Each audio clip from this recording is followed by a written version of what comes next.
우리가 세상을 살아가면서 무언가 간절히 바라고 소망하는 것을 얻는 것, 그리고 귀한 것을 얻는 것에는 대가가 지불되지요.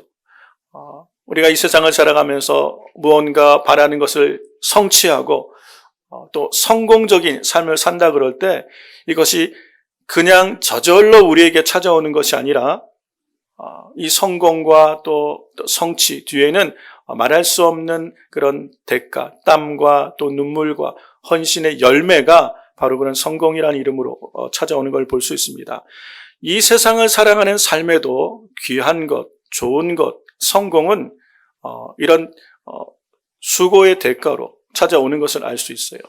여러분, 오프라 윈프리라는 분 잘 아시죠? 요즘은 이제 나이가 꽤 많이 드셨더라고요. 제가 젊었을 때 오프라 윈프리에 대해서 많이들 얘기가 있었는데, 미국을 움직이는 백인에도 선정되기도 하고 전 세계에서 가장 영향력 있는 백인 가운데도 선정되기도 했던 아주 영향력 있는 영화 배우였고 지금은 방송인으로 활동하는 사람인데 세상에서도 이 오프라 윈프리가 가지고 있는 이 영향력이 굉장히 커요. 근데 이 사람, 저는 이게 신앙의 문제를 떠나서 이 오프라 윈프리라는 한 사람이 그렇게 지금 선한 영향력을 가진 사람으로 서기까지 그가 넘어왔던 삶의 장애물이 굉장히 많아요.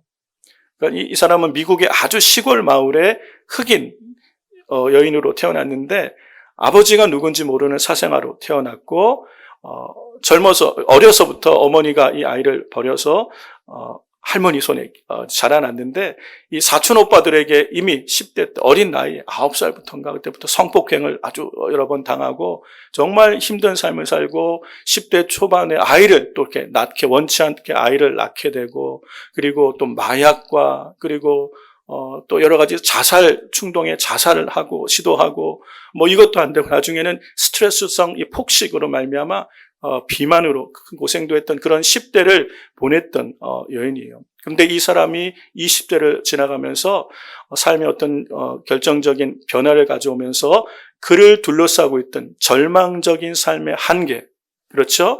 이미 망가진 것 같은 인생이잖아요. 소망이 없어 보이는 삶인데 그가 그의 삶을 새롭게 마주하면서 그의 삶의 한계를, 장애물을 돌파하고 뛰어넘으며 지금은 미국을 움직이고 세계의 가장 영향력 있는 백인으로 서기까지 이 여인은 부단히 노력했다는 거예요. 저는 이분이 크리스찬인지 아닌지 크리스찬이라고 얘기는 하는데 그런 것을 떠나서 한 사람의 생애가 이렇게 고달픈 생애가 정말 이렇게 영향력 있는 사람으로 서기까지 이게 그냥 되어지지 않는 부단한 노력으로 그의 한계를 돌파했던 사람인 거예요. 오프라 윈프리에 관한 책들은 많이 나와 있고 그가 했던 유명한 말들도 많죠. 근데 제가 마음에 하나 이렇게 생각했던 말인데 같이 한번 보면 모든 시대에서 가장 위대한 발견은 자신의 태도를 바꾸는 것만으로 미래를 바꿀 수 있다는 것이다. 이 오프라 윈프리의 말은 성경적인 어떤 그런 베이스를 가지고 하는 얘기인데 우리 인생을 바꾸는 것은요, 내 삶의 태도를 바꾸는 거라는 거예요. 내 삶의 태도에는 생각이 들어가고 있고 삶을 바라보는 자세, 관점도 포함되어 있는 거예요. 이게 바뀌면 우리 인생은 얼마든지 바뀔 수 있다는 거예요. 그런데 많은 인생이 고정관념과 삶의 부정적인 시간에 묶여서 그 안에 갇혀서 자기의 삶을 그렇게 그 안에서 살아가는 삶이 너무 많다는 거예요. 삶의 태도만 바꿔도 우리 인생의 미래는 얼마든지 달라질 수 있다고 이 오프라 윈프리가 얘기를 하고 많은 사람에게 영향력을 줬던 걸 볼 수 있습니다. 여러분, 세상에서도 성공을 하고 사람들에게 영향력을 갖는 인생이 되기 위해서는 그가 마주한 삶의 문제들, 장애들, 장애물, 한계를 뛰어넘는 이런 믿음의 결단, 이런 결단이 있어야 되는 것처럼 여러분 오늘 신앙생활은 우리 성도들이요, 우리의 삶에 하나님의 주신 큰 은혜 가운데 구원받은 하나님의 자녀의 삶을 살아가고 풍성히 사는데도 동일한 영적 원리가 적용되는 걸 볼 수 있어요. 우리의 구원은 우리의 행위나 노력으로 된 것이 아닌 전적인 하나님의 은혜로 된 것이죠. 말할 수 없는 하나님의 은혜, 십자가의 사랑이 우리를 구원하셨어요. 그래서 우리는 자랑할 것이 하나도 없어요. 우리의 구원에 관하여 우리가 자랑할 것은 한 가지도 없어요. 하나님의 은혜로 말미암은 것이에요.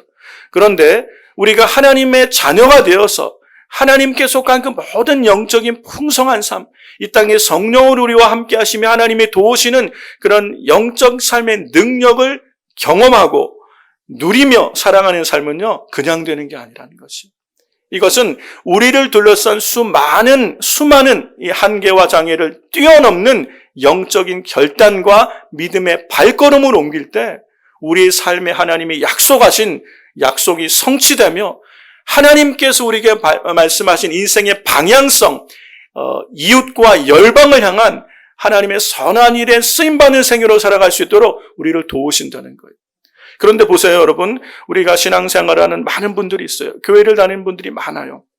그런데 많은 분들이 자신의 한계 안에, 그것이 영적인 한계든 아니면 나를 둘러싸는 삶의 환경이든 우리가 마주하는 인생의 한계와 장애물 안에 갇혀서 하나님이 약속하신 그런 은혜와 풍성한 삶, 주님이 우리에게 부탁하시고 당부하신 그런 선한 영향력을 미치는 삶을 살지 못하는 경우가 많이 있다는 것이에요. 오늘 저는 여러분과 함께 읽은 이 본문의 말씀이 이 사도 베드로에 관한 이야기고 또 이방인 백부장이었던 이 고넬료에 관한 이야기예요. 이 두 사람에 관한 이야기인데 이 두 사람 역시 그들의 삶에 가고 있는 뚜렷한 한계가 있었음에도 불구하고 이들이 하고자 할 때 하나님께서 이분들의 삶을 도우셔서 그들을 붙들고 있던 한계를 뛰어넘어 풍성한 영적인 삶의 은혜를 누리는 삶으로 인도하신 것처럼 오늘 우리 순전하게 성도들의 삶이 오늘 이 말씀을 잘 들으시면서 내가 우리 주님 안에서 이 복음의 은혜 안에서 십자가의 능력 안에서 하나님께서 나와 우리의 가정과 우리의 자녀들, 우리의 몸된 교회를 하나님이 원하시는 그 큰 구원의 경륜을 이뤄가는 선한 일에 정말 아름답게 쓰임받는 믿음의 삶으로 인도하여 주실 수 있는 믿음의 결단이 있게 되시기를 주의 이름으로 축원합니다.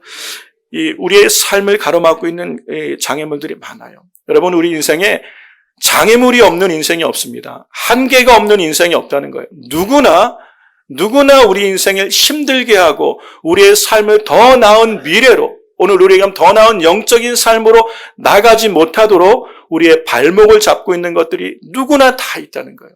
이 베드로에게도 있었고요. 이 고넬료에도 있었어요. 특별히 이 베드로는 예수님의 수제자잖아요. 주님이 이 제자들에게 부탁하신 마지막으로 당부한 것이 지상 대명령이에요. 너희는 모든 족속으로 제자를 삼아 아버지, 아들과 성령의 이름으로 세례를 주고 그들을 가리켜서 그들 다 구원하게 하시는, 열방을 다니며 만민에게 복음을 전파하게 하시는 이 하나님의 방향성을 우리에게 제시해 주셨어요. 방향성. 모든 하나님의 백성들이 살아야 될 방향성, 열방, 땅 끝을 우리에게 제시해 주셨어요. 그럼에도 불구하고 우리가 지금 사도행전을 쭉 보고 있지 않습니까? 사도행전 교회가 예루살렘을 넘어서지 못하고 있었잖아요. 그들의 한계를 넘어주지 못했어요. 이 베드로를 포함한 오늘 우리가 읽은 본문에 나오는 사도들 그리고 교회 지도자들이 갖고 있었던 한계가 뭐냐면 유대주의와 이 율법주의라는 한계를 뛰어넘지 못하고 있었어요. 오늘 우리가 읽은 이 11장 1절부터 3절까지 본문을 한번 보시기 바랍니다. 거기 보면 베드로를 책망하는 이야기들이 나와요. 유대에 있는 사도들과 형제들이 이방인들도 하나님의 말씀을 받았다함을 들었더니 베드로가 예루살렘에 올라갔을 때에 할례자들이 혼란하여 가로되 내가 무할례자의 집에 들어가 함께 먹었다 하니, 지금 예루살렘 교회 지도자들이 교회에서 베드로를 책망하고 있는 거예요. 여러분, 이게 우리가 잘 지금 납득이 안 되는 얘기죠. 물론 그들은 유대인이에요. 그럼에도 불구하고 예수 그리스도는 복음으로 말미암아 구원받은 하나님의 자녀가 되었는데 여전히 그들의 삶은 이 율법주의의 한계를 다 뛰어넘지 못하고 있어요. 그래서 유대인과 이방인을 여전히 구분하고 있는 모습을 볼 수 있어요. 이런 모습을 보면 이 사도 바울이라는 인물이 얼마나 대단한 인물인 줄 알 수 있어요. 정말 이 유대주의, 율법이라는 것은요, 이 유대인들에게는 삶의 방식이잖아요. 그들의 문화예요. 삶이에요. 이거를 어느 날 갑자기 뛰어넘는다는 게 참 힘들었을 텐데 사도 바울이라는 인물은 이것을 정말 단번에 뛰어넘어서 예수 그리스도의 복음을 열방, 우리 주님이 말씀하신 열방으로 가는 일에 걸음을 띄었던 사람이 사도 바울이에요. 그런데 이 베드로는 여전히 지금 이곳에, 그리고 이 다른 사도들도 마찬가지, 이곳에 지금 한계 안에 붙들려 있는 거예요. 그래서 우리가 지지난주에 살펴봤지만 교회가 예루살렘을 넘어, 그렇죠? 사마리아와 땅끝까지 예수 그리스도의 복음을 전해야 될 사명을 우리 주님이 주셨는데 넘지 못하고 있는 거예요. 그럴 때 스스로 한계를 넘지 못할 때 때로 성령께서 환난이나 핍박을 통하여 교회로 하여금 이것을 감당하도록 이끌어 가시는 걸 볼 수 있어요. 그래서 예루살렘 교회에 핍박이 와서 사도들을 제외한 모든 사람들이 흩어졌다 그랬죠. 그때 이 유대와 사마리아 땅으로 흩어지면서 비로소 복음이 이방 지역에 전해지게 되었고, 그 결과로 오늘 우리가 읽은 1절의 말씀처럼 이방인들도 하나님의 말씀을 받았다 하는 이야기가 전해지는 거예요. 그래서 베드로가 거기에 이제 가보기도 하고 그러면서 하나님의 말씀을 받은 이방인과 교제하며 식사를 하게 되는데, 이것을 가지고 예루살렘에 있던 사도들, 야고보, 즉 사람들이겠죠. 율법에 더 열심히 썼던 이 사람들이 이것을 지금 책망하고 있는 내용이에요. 자, 베드로도 아직도 뛰어넘지 못하고 있는 것, 이게 유대주의, 율법주의. 뿐만 아니라 고넬료도 뛰어넘어야 되는 상황이 있는 것이에요. 고넬료 같은 경우는 로마에서 파견한 군대 장교잖아요. 로마 군대 장교예요. 로마 시민권을 가진 장교고 가이사랴 지역의 치안을 담당하고 있던 사람이에요. 그러니까 지금 이 예루살렘 유대인들은 로마의 지배를 받고 있는 속국이잖아요. 그냥 우리가 일반적으로 생각할 때 파견 나와 있는 이 치안을 담당하는 로마의 백부장에는 힘이 있겠죠. 가이사랴라는 지역은 로마의 총독이 머물고 있던 지역이거든요. 그러니까 거기에는 굉장히 로마의 영향력과 이 권한이 있어요. 이 고넬료는 얼마든지 권위주의적인 의식을 가지고 유대인들을 대할 수도 있었겠죠. 그런데 이 이야기가 10장부터 나와요. 10장부터 고넬료가 환상을 보고 베드로가 환상을 본 메인 스토리는 10장에 나오는데 10장 1절에 이 고넬료를 이렇게 소개합니다. 가이사랴에 고넬료라는 사람이 있었다. 그는 이탈리아 부대라는 로마 군대의 한 장교였다. 그는 경건하여 온 가족과 함께 하나님을 두려운 마음으로 섬기고 가난한 유대인들을 많이 구제하며 항상 하나님께 기도하는 사람이었다. 어느 날 오후 3시쯤 되어 그가 환상 가운데 하나님의 전사가 나타나는 것을 똑똑히 보았다. 전사가 들어와 그에게 고넬료야 하고 부르자. 이 고넬료는 경건한 사람이었다는 겁니다.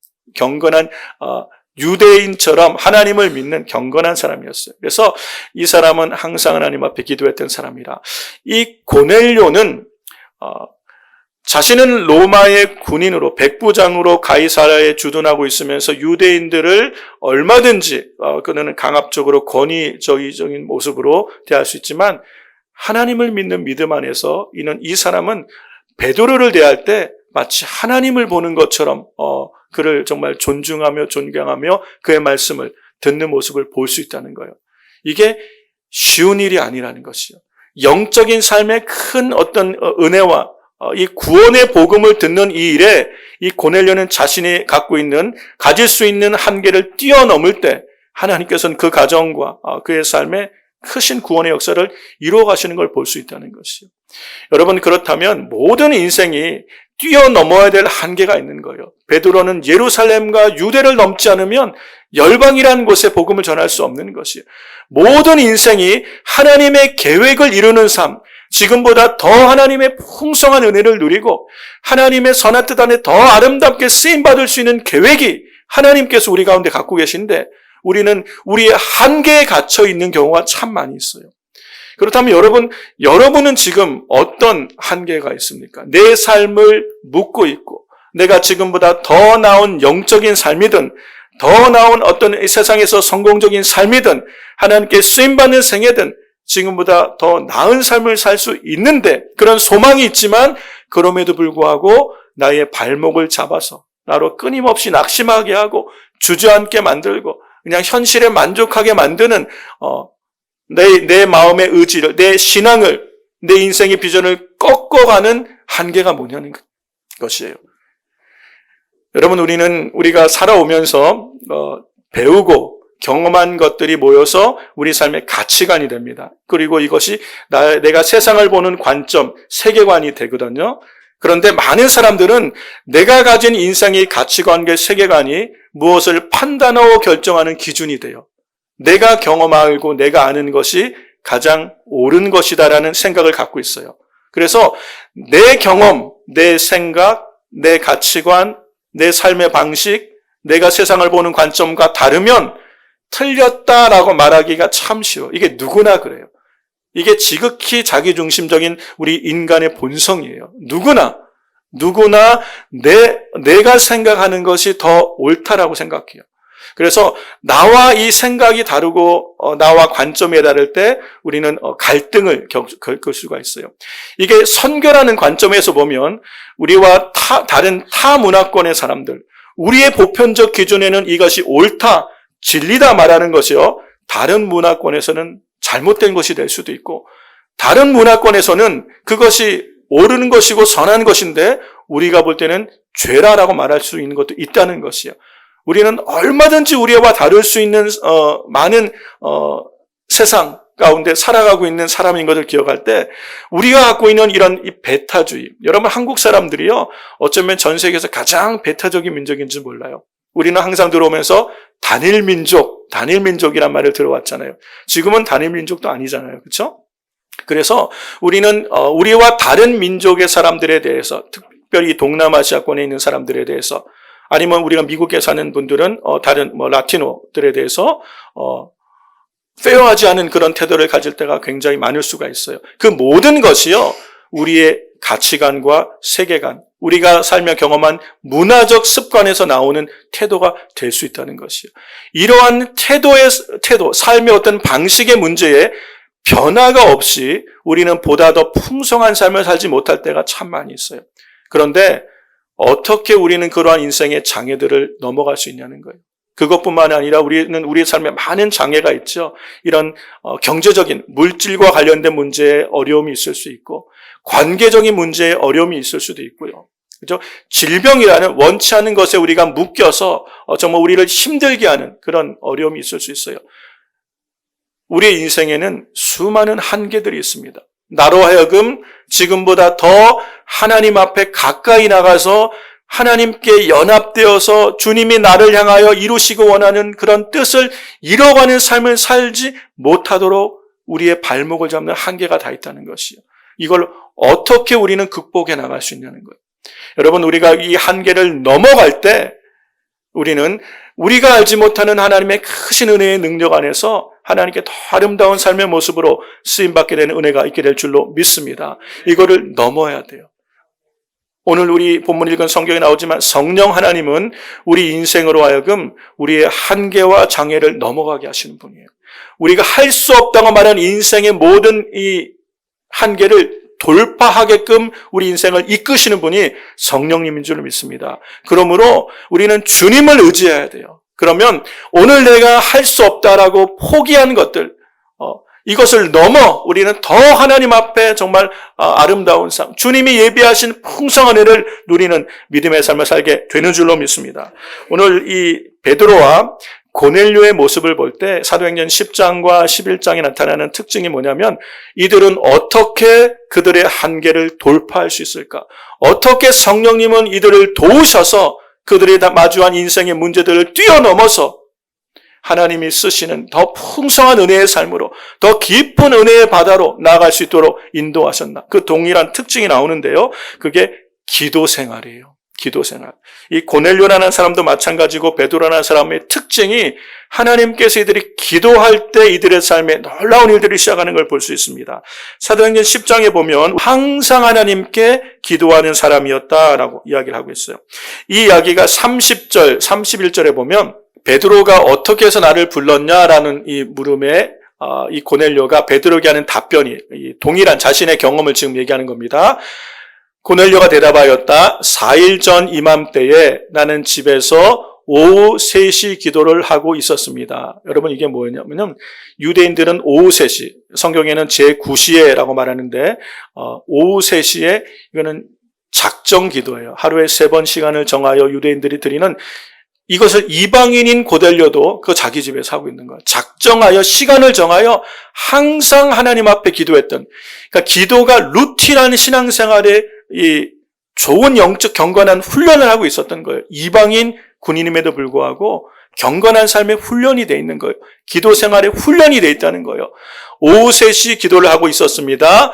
그때 갑자기 빛나는 옷을 입은 한 사람이 나타나서 말하기를, 고넬료야, 하나님께서 내 기도를 들으시고 내 구제하는 일을 기억하셨다라고 자신이 경험한 걸 이야기하는 거예요. 고넬료가 자신이 정한 때에 하나님 앞에 항상 기도하며 나가는 시간에 하나님께 기도할 때에 하나님께서 그 기도 가운데 고넬료에게 응답하시는 거예요. 찾아오시는 거예요. 환상 가운데 그에게 말씀하시고 이 고넬료가 어떻게 해야 될지를, 그의 인생의 한계를 뛰어넘을 수 있는 길을 가르쳐 주시는 거예요.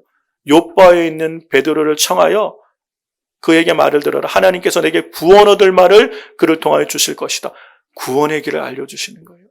베드로도 보세요. 사도행전 10장에 베드로 역시 같은 비슷한 시간대에 고넬료는 가이사랴에서 기도하고 베드로는 요바에서 기도하는 거예요. 이튿날 낮 12시쯤 되어 그들이 요바 가까이 갔을 때에 베드로는 기도하러 옥상에 올라갔더라. 베드로 역시 정해진 시간에 기도를 하고 있었어요. 우리 하나님께서 우리 인생에 하나님의 자녀들, 하나님의 백성들의 삶에 개입하시고 우리의 한계를 넘어 하나님의 선한 부르심 가운데 쓰임받는 생애로 우리를 올리시고 이끌어 가시는 방법이요, 기도할 때 우리 가운데 응답하신다는 거예요. 여러분, 하나님께 쓰임받고 그들의 한계를 뛰어넘고 그들의 장애를 뛰어넘어서 하나님 앞에 정말 아름답게 쓰임받은 인물들을 우리는 많이 알고 있습니다. 지난 우리가 1월부터 5월까지 사무엘 상하의 말씀을 봤죠. 다윗이라는 인물을 우리가 살펴봤어요. 다윗처럼 인생에 고난이 많은 사람도 없었을 거예요. 그 삶의 수많은 역경과 고난과 장애와 한계를 다윗은 뛰어넘었어요. 다윗은 기도의 사람이었어요. 그렇죠? 그가 하나님 앞에 부르짖어 기도할 때 인생에 마주하는 순간순간 위기와 한계와 이 장애물 앞에 항상 하나님 앞에 엎드려 기도했어요. 기도할 때 하나님께서 그의 인생에 개입하시는 거예요. 사랑하는 성도 여러분, 오늘 우리의 삶도 마찬가지입니다. 한계가 없고 장애물이 없고 문제가 없는 인생이 한 사람도 없어요. 그러면 우리는 거기에 갇혀서 거기에 묶여서 그냥 신세를 한탄하며 세상을 원망하며 사람을 원망하며 사회를 비난하며 그러고 세월을 보내는 것이 아니라 하나님께서 우리와 함께 하시기 때문에, 성령님이 우리와 함께 하시기 때문에 하고자 하는 자에게 할 수 있는 힘을 주시는 성령님이 우리와 함께 하시마 약속이기 때문에 하나님의 약속을 붙들고 기도하는 거예요. 염려하고 비난하고 비판할 시간에 하나님 앞에 엎드려 기도하면 하나님이 우리 인생의 문을 열어가시는 거예요. 한계를 넘어가게 하시는 거예요. 장애물을 거두어 주시는 거예요. 길을 열어주셔서 하나님의 선한 계획을 향한 인생의 방향을 우리 주님이 잡아주셔서 지금보다 더 풍성한 하나님의 은혜를 경험하게 하시고 지금보다 더 하나님의 선한 일에 영향력을 갖는 삶을 살도록 인도해 주실 줄로 믿습니다. 기도하셔야 돼요. 기도하셔야 돼요. 여러분, 인생에 문제들을 많이 느끼지 않습니까? 인생에 장애들이 있죠. 내 마음대로 안 되는 게 얼마나 많아요. 남편도 내 마음대로 안 답니다. 여러분의 몸으로 낳은 자녀도 내 마음대로 안 돼요. 인생이 내 마음대로 되는 게 하나도 없어요. 어려운 게 얼마나 많은지 몰라요. 힘든 일들이 많아요. 세상에 들려오는 소식들은 항상 우리로 염려하며 근심하게 하는 일들이 많아요. 그런데 어떻게 합니까?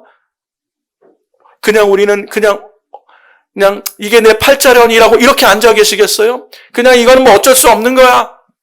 그리고 그냥 남편을 원망하고 자녀들을 그냥 원망하고 세상을 원망하고 하나님 원망하고 이렇게 세월을 보내서는 안 된다는 거예요. 원망과 불평으로는 아무것도 바뀌는 것이 없다는 거예요. 하나님 우리에게 뭘 요청하신 거예요? 기도하라는 거예요. 기도하면 하나님께서 우리 인생에 우리가 알지 못하는 크신 일을 이루시는 거예요. 우리가 좀 아침마다 예레미야 얘기를 보고 있죠. 예레미야서에서 하나님께서 확실하게 하신 말씀이 뭡니까? 너희를 향한 나의 생각은 내가 하나니 재앙이 아니요 평안이요 너희 장래에 소망을 주라는 생각이라. 하나님의 백성이 징계를 받고 있는 것처럼 보여도 하나님의 마음은 소망을 주시는 거예요. 회복을 주시기 원하는 거예요. 그래서 예레미야 33장 3절에 우리 주님이 뭐라고 말씀하신 거예요? 너는 내게 부르짖으라. 내가 내게 응답하겠고 내가 알지 못하는 크고 비밀한 일을 내게 보이리라. 기도하면 하나님이 역사하신다고 약속하신 거예요. 그러므로 우리는 기도하셔야 돼요. 찾으라, 구하라, 두드리라. 우리에게 말씀하신 대로 하나님께 구하면 하나님께서 우리 인생의 발목을 잡고 있고 내 삶을 가로막는 큰 장벽과 같은 거대한 여리고성과 같은 인생의 문제들을 하나님이 돌파할 수 있도록 뛰어넘을 수 있도록 우리 삶의 성령으로 함께 하실 줄로 믿습니다. 내가 동의되지 않고 내가 살아왔던 삶의 가치관, 내가 경험했던 삶의 경험, 내가 세상을 보는 관점에서 이해가 되지 않는 부분들을 하나님은 넘어가게 하시죠. 오늘 베드로에게 뭐라고 말씀하십니까? 환상 가운데 주님이 말씀하시는 거예요. 환상 가운데. 베드로는 나는 이런 부정한 짐승은 먹을 수 없습니다. 이게 이방인들을 말하는 거죠. 나는 정말 율법대로 살아왔다는, 경건하게 살아왔다는 거예요. 그런데 하나님이 뭐라고 얘기하시는 거예요? 하나님께서 깨끗게 하신 것을 부정하다 말하지 말라라고 얘기하는 거예요. 내 생각, 내 경험, 내가 보는 관점보다 하나님은 다르게 보신다는 거예요. 이게 베드로의 마음, 눈을 확 열어주신 거예요. 하나님이 깨끗게 하셨구나. 하나님께서 그들의 구원의 길을 열어주셨구나. 우리가 유대인과 이방인을 구분하는 이 장벽을 걷어내셨구나. 얼마든지 하나님은 우리로 하여금 이방인들에게 복음을 전하여 그들도 우리가 받은 성령을 받고 우리가 받은 구원을 얻도록 하나님의 은혜가 함께 하시는구나. 눈을 열어주시는 거예요. 그들을, 베드로를 책망하던 사람들도 하나님께 영광을 돌리는 일들을 나타내시는 거예요. 누가 하시는 거예요? 하나님께서 하고자 하는 자에게, 하나님의 은혜를 구하며 엎드려 기도하는 자에게 그 눈을 열어주시는 거예요. 그 생각을 바꿔주시고 삶의 방향을 옮겨주시는 거예요. 나밖에 모르던 자기중심적인 우리 인생이 하나님의 영광을 위하여 하나님 중심의 삶으로의 시각을 바꾸는 것, 이것이 성령님께서 우리 안에 하시는 은혜의 역사인 줄로 믿습니다. 이게 바뀌어야 돼요. 세상을 바라보는 우리의 관점이 바뀌어야 돼요. 항상 자기중심적일 수밖에 없는 게 인생의 본성이에요. 이게 우리의 sinful nature, 우리의 본성이에요. 이게 성령님 안에서 바뀌어야 돼요. 예수님은 이거를 우리에게 바꿔주셨어요. 우리가 세상을 보는 눈이 하나님의 관점으로 볼 수 있도록 옮겨주신 줄로 믿습니다. 이 성령의 기름 부으심이 우리 순전하게 모든 성도들의 삶의 길을 주의 이름으로 축원합니다. 그래서 우리가 예수님께 연합되었잖아요. 그러면 주님이 바라보시는 것을 우리가 볼 수 있어야 돼요. 주님의 마음은 땅끝이 열방이 있어요. 사도행전은 열방행전이에요. 아니 창세기부터 요한계시록까지 하나님의 구속의 역사는 항상 열방이었어요. 아브라함을 부르시면서 하신 말씀, 아브라함은 유대인의 조상만이 아니에요. 너를 인하여 세상 모든 족속이 복을 얻을 것이다. 이스라엘을 구원하신 이스라엘을 하나님의 택한 선민으로 부르신 목적은 너를 통하여 열방이 돌아오는 것이. 오늘 이 교회와 성도를 부르신 목적이 뭐예요? 우리가 예수님 안에서 복을 받고 잘 되고 축복받고 사는 삶이 좋습니다. 하나님 주신 은혜예요. 근데 이게 목적이 아니라는 거예요. 이게 우리를 부르신 목적이 아니라 우리를 부르시고 하나님의 자녀 삼아주시고 성령의 은혜와 능력 안에 살게 하신 것은 내 삶의 한계를 넘어. 여러분, 우리 안에 생명의 예수님이 계시잖아요. 생명의 복음이 내 안에 있는데 이 생명의 주님이 내 안에 갇혀 계세요. 나를 넘어서지를 못하는 것. 내 안에 나를 넘어서 이 복음이 흘러가야 되는데 내 가까운 이웃과 먼 이웃에게까지 흘러가서 열방을 바라볼 수 있는 주님의 마음 안에 우리가 연합되는 게 우리를 부르신 부르심인데 우리는 이 삶의 이 세상의 한계라는 것, 장애라는 것에 묶여서 이걸 넘어가지 못하고 있을 때가 얼마나 많습니까? 예루살렘 교회가 그랬듯이. 그럴 때 기도하면 우리 주님 우리를 옮겨 주시는 줄로 믿습니다. 사랑하는 성도 여러분, 우리가 어떻게 기도할까요? 그냥 무조건 기도하면 됩니까? 아니에요. 하나님의 약속을 붙들고 기도하는 거예요. 오늘 베드로 가운데 하나님께서 이 환상을 보여주시고 놀라운 말씀이요. 11장 15절에 나오는데 11장 15절에 보면 내가 말을 시작할 때에 성령이 저희에게 임하시기를 처음 우리에게 하신 것과 같이 하는지라. 베드로가 환상 가운데 하나님이 하시는 말씀을 들었어요. 하나님께서 깨끗게 하신 것을 내가 속되다 하지 마라. 그리고 성령의 감동 주셔서 저들을 따라가라. 그래서 베드로는 그 말에 순종하여 고넬료라는 이 로마의 장교가 부르는 거잖아요. 기독교가 핍박을 받고 있는 때에 어떻게 될지 모르는 상황에 성령께서 확신을 주실 때 순종하여 담대히 고넬료를 찾아갈 때 고넬료에게 복음을 전했어요.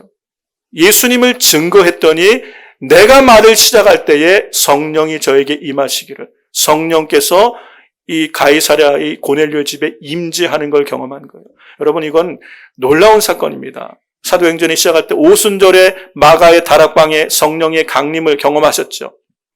마찬가지로 이방인 가운데 동일한 성령 강림 역사, 오순절 성령 강림 역사가 예루살렘에 일어난 것이 가이사랴의 오순절이 지금 일어난 거예요. 고넬료라는 이방인도 예수님을 영접하고 성령의 기름 부심을 받는 것을 목도한 것이요.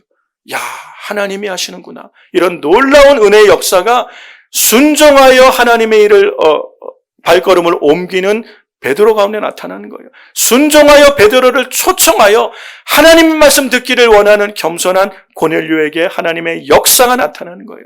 오늘 우리 삶에 우리가 알 수 없는 이 놀라운 은혜의 역사, 초자연적인 하나님의 능력의 역사, 우리를 도우신 하나님의 권세와 능력을 경험하는 삶은요, 하나님의 약속을 붙들고 순종의 걸음을 내딛는 우리 성도들의 삶에 주님이 인도하여 주실 줄로 믿습니다. 하나님의 약속 붙들고 기도하는 거예요. 하나님의 약속 붙들고 우리가 발걸음으로 옮기는 거예요. 하나님의 약속하신 말씀을 믿고 오늘 우리가 순종하면 주님이 우리 삶에 한계를 넘어가도록 도와주실 줄로 믿습니다.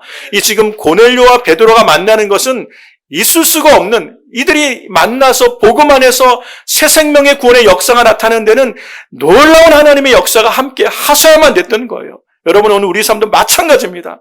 우리 인생의 내 한계 안에서, 내 삶 안에서 경험할 수 없는 그런 풍성한 은혜의 역사, 내 삶의 길을 열어가시는 하나님의 큰 은혜의 역사는요, 하고자 하는 자에게, 기도하며 하나님 말씀에 순종하며 복음을 전하고자 하는 자에게 하나님은 함께 하셔서 이 길을 인도하여 주시는 줄로 믿습니다. 말씀을 정리하면 오늘 이 은혜가 우리 모든 성도들의 삶에, 가정에 함께 하길 주의 이름으로 축원합니다. 여러분, 우리가 한계를 넘어가는 삶은 주님이 우리 가운데 열어놓으신 삶이에요. 이것이 가능할 수 있는 것은 십자가로 말미암아 가능하게 된 줄로 믿습니다. 십자가는 하늘과 땅을 연결하는 다리잖아요. 여러분, 우리가 어떻게 하나님의 자녀가 될 수 있겠어요? 거룩하신 하나님 앞에 우리가 어떻게 의롭게 설 수 있겠어요? 할 수 없는 일을 가능하게 하신 것이 십자가예요.